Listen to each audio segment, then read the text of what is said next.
Thank you. Welcome, Dr. Donovan. Dr. Donovan received his PhD in forest economics from Colorado State University in 2001.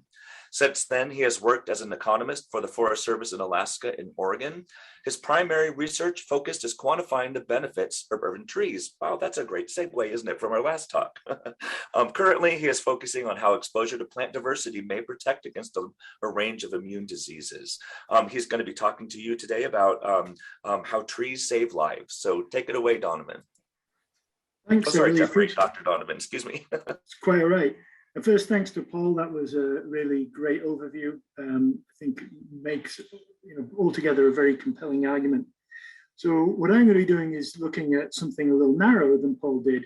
And in fact, my primary goal in the next 20 minutes is quite simple. I want to convince you that trees can save lives, that they are a matter of life and death. Now, I don't mean this as some overwrought metaphor. I mean it quite literally.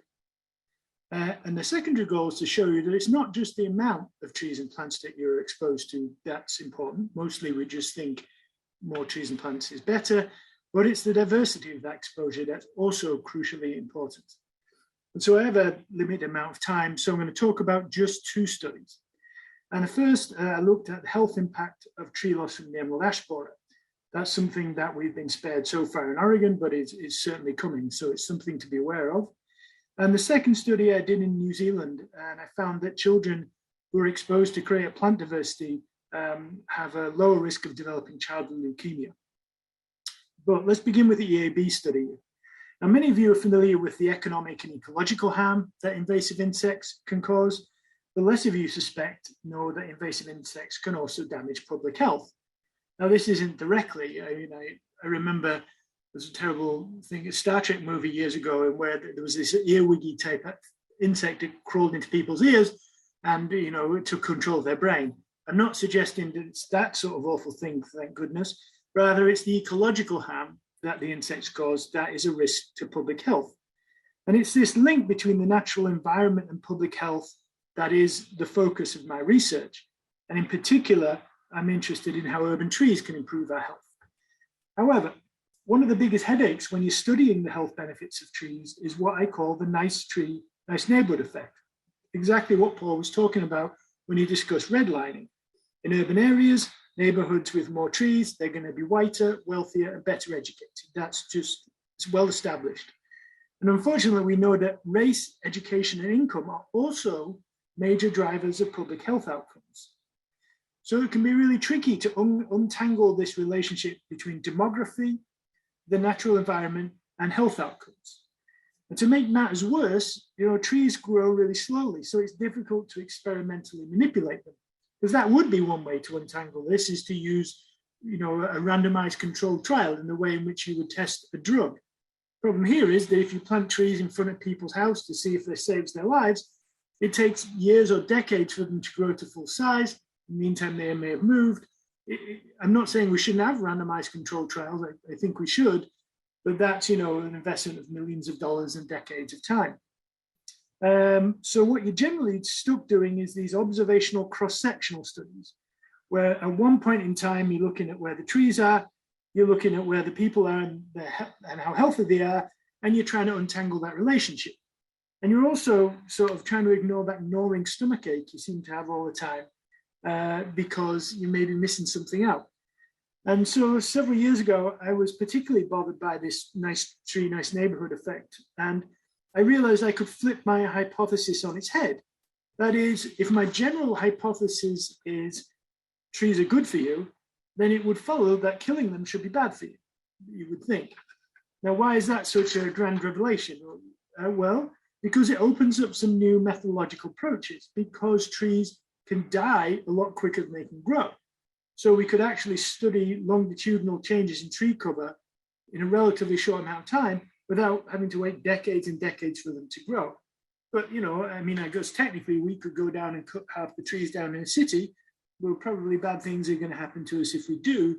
So what we need is for something else that's not under our control to kill these trees. And what would do that? Well, unfortunately, invasive tree pests can do a really good job of killing trees. And in the US, the nastiest in the last 20 years is this little guy, the emerald ash borer, the handsome little devil, unfortunately, really unpleasant.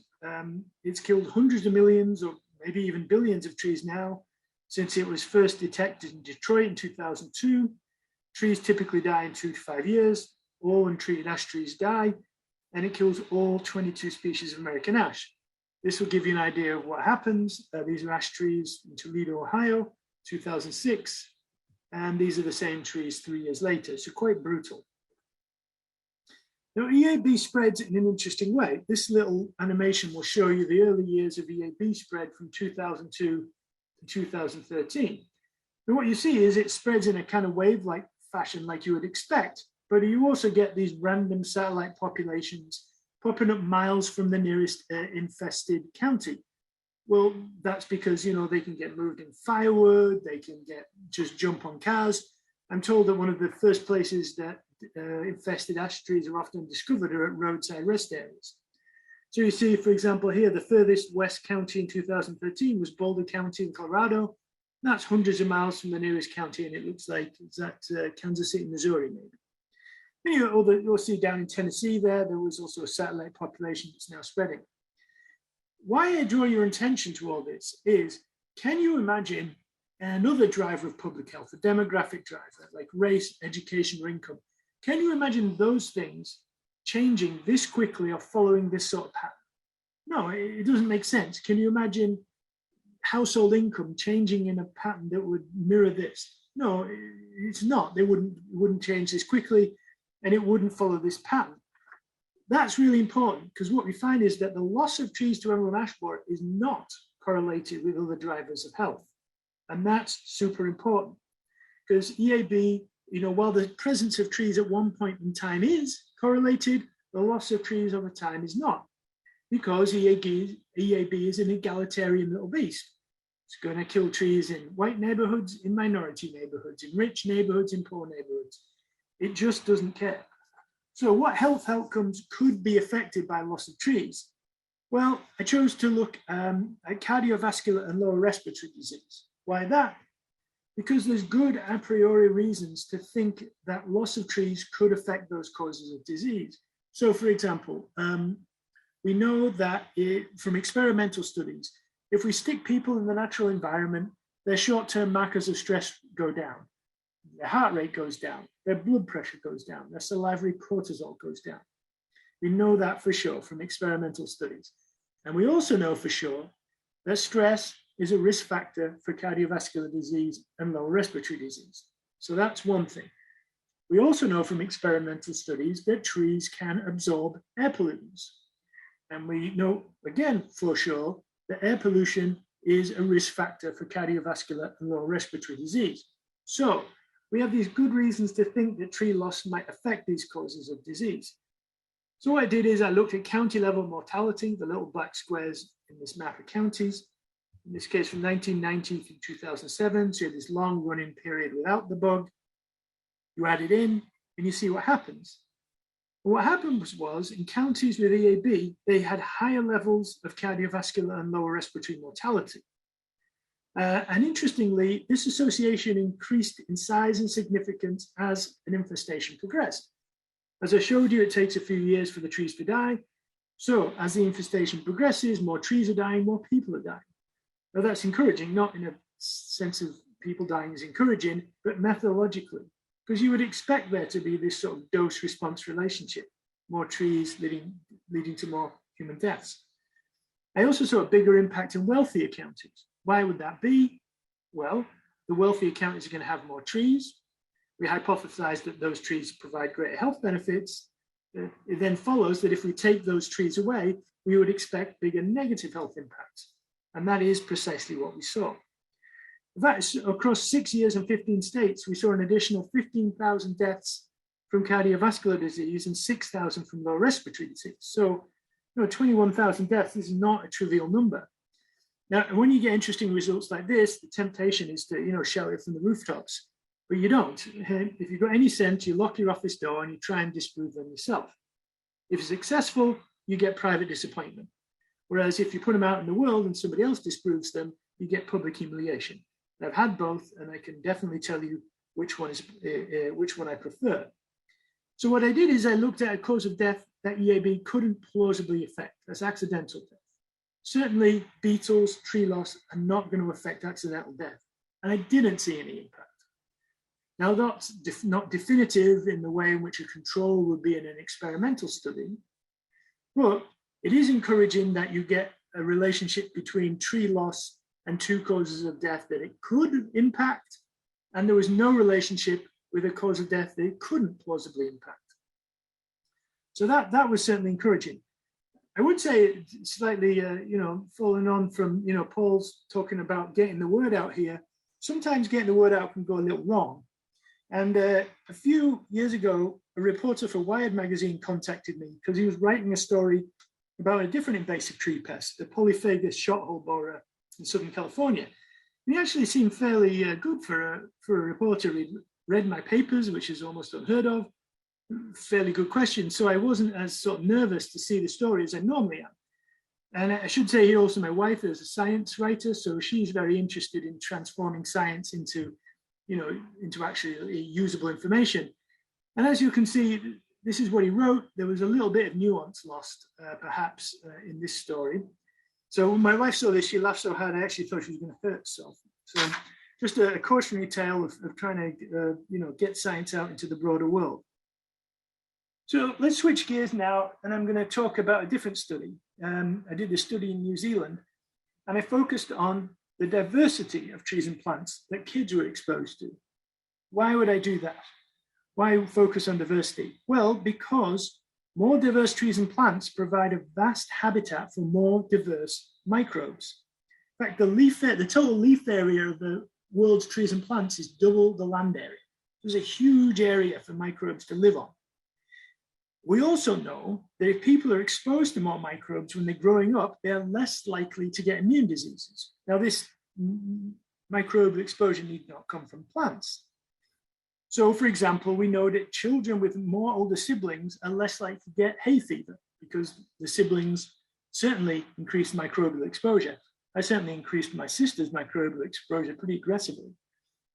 We also know that children who have more pets or who grow up on a farm are less likely to get asthma. But as far as I know, there have been no studies that have examined whether exposure to plant diversity can protect against immune diseases. So I decided to look at whether children who are exposed to greater plant diversity are less likely to get childhood leukemia. Now, childhood leukemia is the world's most common pediatric cancer, affects about 1 in 2,000 children. The terrible, terrible disease affects kids generally less than 5 years old, and it has an immune component. So it's also say it's an inherently lethal disease. Without treatment, kids are going to die. Although with treatment, about 90% survive, although the chemo is pretty harsh and it can lead to lifelong problems. And childhood leukemia develops in 2 steps. First, about 1% of the children have an in utero genetic mutation that makes them susceptible to childhood leukemia. Doesn't mean they will get it, but they could get it. And then after these kids are born, a small proportion of them, they get exposed, they get an infection. It doesn't have to be anything in particular. It's not, it could be a cold or whatever it may be. And their immune system reacts weirdly to that infection. It's what we call a disordered immune response. And this disordered response triggers the overt leukemia. So kids actually start to get symptoms. Right, so this basically their immune systems go wrong. But it's interesting, it's a paradoxical disease because even though an infection is the sort of proximal cause of the disease, if kids have earlier microbial exposure earlier in life, then that microbial exposure may help their immune systems mature properly. So that when they are exposed to an infection, they respond in a correct fashion, not in a normal way, and it doesn't trigger the childhood leukemia. So that's what we're thinking.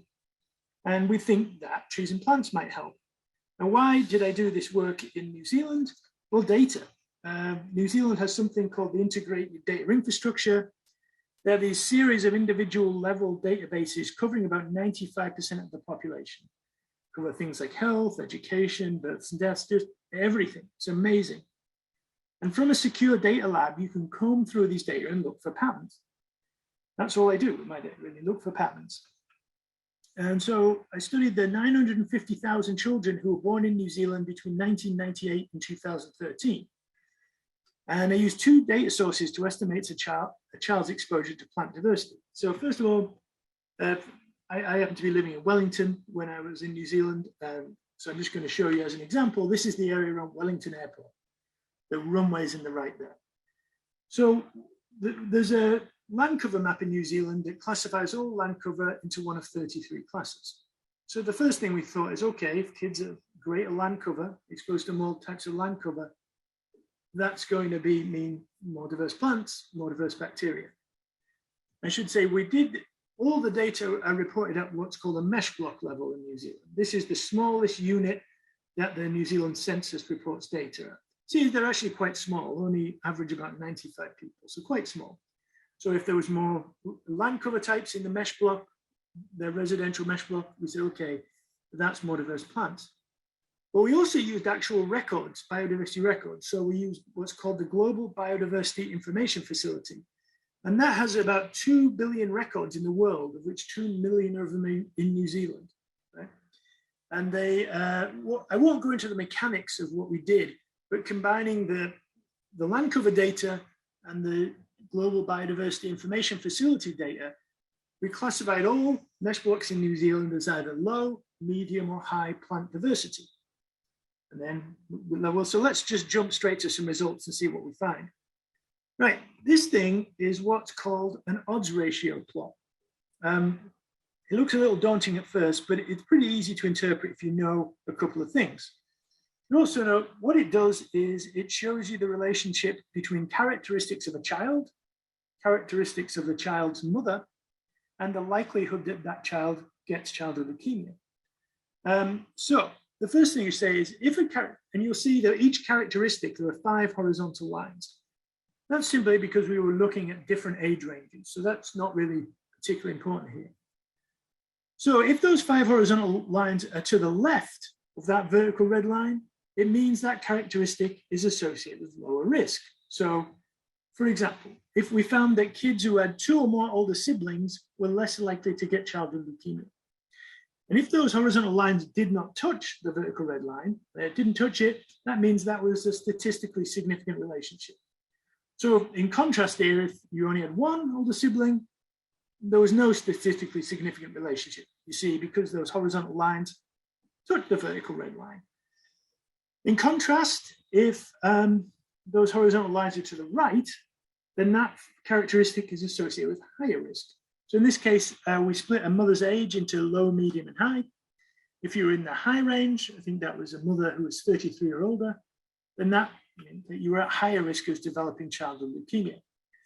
So these are the non-plant results. Let's just summarize. We found having 2 or more older siblings put you at higher risk, a lower risk, sorry. Having an older mother put you at higher risk. And if you were an urban resident, it's kind of marginally significant. Maybe you're at higher risk if you're an urban resident. So let's just jump to the plant results now. So we looked at these 5 different age bands, but we're just going to concentrate on plant diversity that a child was exposed to from 0 to 2 years old. We certainly know that 0 to 2 is a really important time in a child's life developmentally. And what we found is that if a child was exposed to, were in the high level of plant diversity, they were at a 35% lower risk of developing childhood leukemia compared to kids who were in low plant diversity. So that's over a third reduced risk. And you can see there, the horizontal line is not touching the vertical red line, so it's a highly significant relationship.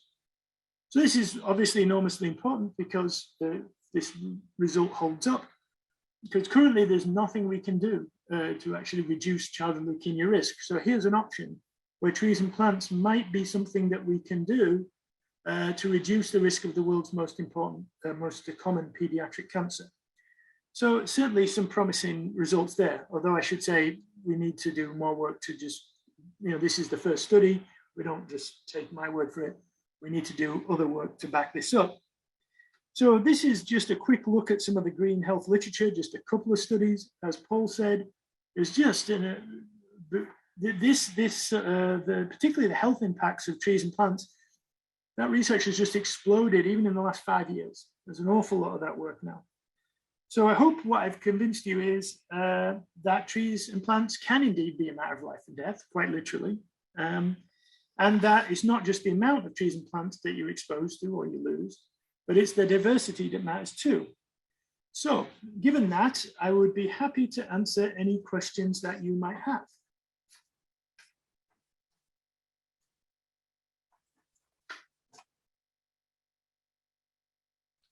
Thank you so much. You told me when we rehearsed this that you were going to be right on time, if not a little bit, tighter. So you were very right there. Thank you so much for that. That was a great talk, and especially right after our first talk there. I'm going to shut the screen so we can see you. We don't have any open questions here right now. So this is your chance, folks. We have some extra time. For you to explore some of these things we've been talking about, the impact of something like this invasive beetle has, the emerald ash borer, and these other kind of invasive things. I think of some bigger issues too, and just how those impacts do affect those certain health aspects. And it's a very interesting information there. There's so much about trees that are beneficial, and kind of tying into this, bigger theme that we've been hearing about here are these services that trees provide, of course, and kind of bigger issues of trees as a commodity in some ways, and that kind of thing. And I'm just going off on some of the things we heard earlier from Michael's talk as well. And go ahead, please, Gerald. I'm babbling. We want to hear you. Well, I see. No, it's right. I noticed the question there that how did you classify plants, and it was by genus. Oh, we did various classification schemes by plant, by species, by genus, by family, and that's an interesting question. In fact, we found that genus level diversity was clearly the most important. So a species level diversity plants of the same genus but a different species may not be different enough that they really they can support quite different bacterial communities. But if they're a different genus, that's a different matter. So yeah, that's a really interesting question, and it was genus level diversity that mattered. Great. Thank you so much for catching that in chat, and thank you for asking that, Jen. And there's also one from Andrea here. What current research projects or future research projects are you working on? Thank you. Well, following on from this, did a study last summer where we recruited volunteers. We got 140 people in Portland. And we did complete botanical surveys of the yard. So we know an exhaustive list of all the plants growing there. And then we took swabs of those plant leaves. And we're seeing if indeed, if you have more diverse plants, if they support more bacteria.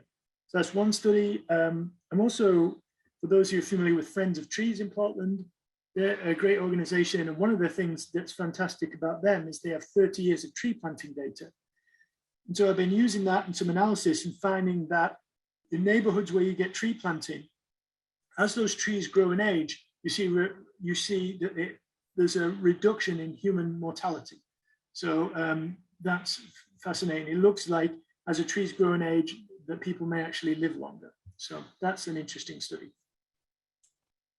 Fantastic. We did have, we are having a couple more here. And so we did, we have a little more time to explore this if you're up for it here.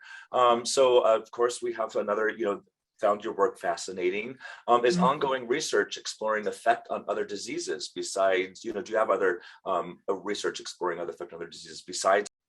Asthma, well, it's interesting that people talk about allergies and asthma and then the notion that trees can exacerbate those.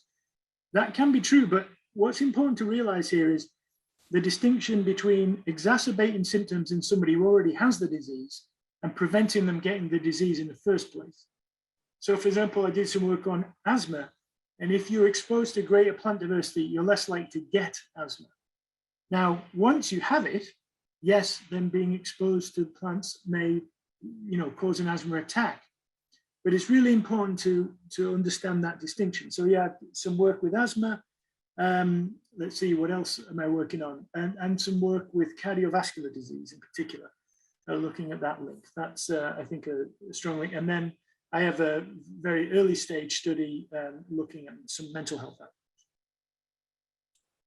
Thank you so much. And we have one final one here before we could move on. And this is from a self-described tree person. And for all of us tree people, they say, hear, hear. What are some action items from this data that you can share with us, perhaps? Well, it's an interesting one. I think one of the things I think to think about is not just the sheer quantity of trees that people are exposed to. More trees is better, but the diversity of that tree cover may also be important. And that's not just from a health point of view, but from a disease resistance point of view. So, BAB, what that will tell you is if you had your street lined with nothing but ash trees, you make yourself more susceptible to loss of trees and the loss of those health benefits. So if you had had a more diverse planting, A, you wouldn't have lost all those trees, and B, the diversity of the trees themselves may provide additional levels of benefit. So I think thinking about the diversity and not just the quantity of trees is an important thing to think about. Okay, well, that looks about like all the other questions. We do have time for about one more if someone can squeeze it in real quick. And I'm looking at the chat box here too. Otherwise, we'll let you take a breather. And thank you so much, Dr. Donovan, for coming and just fantastic research. And, as an invasives person, that headline that you shared was extremely shocking. And also, it's good to hear your wife is a science communicator, because that is so important, taking this research and being able to talk to it and talk about it in an effective way. It is. And Bo was talking about that, being able to actually go from science to action. That's right. And that's sometimes as scientists, you think just because you publish a paper, the world does not necessarily change. Right. Anyway, but I really appreciate the invitation. It's very kind of you. Fantastic. Thank you so much. Bye-bye. Okay.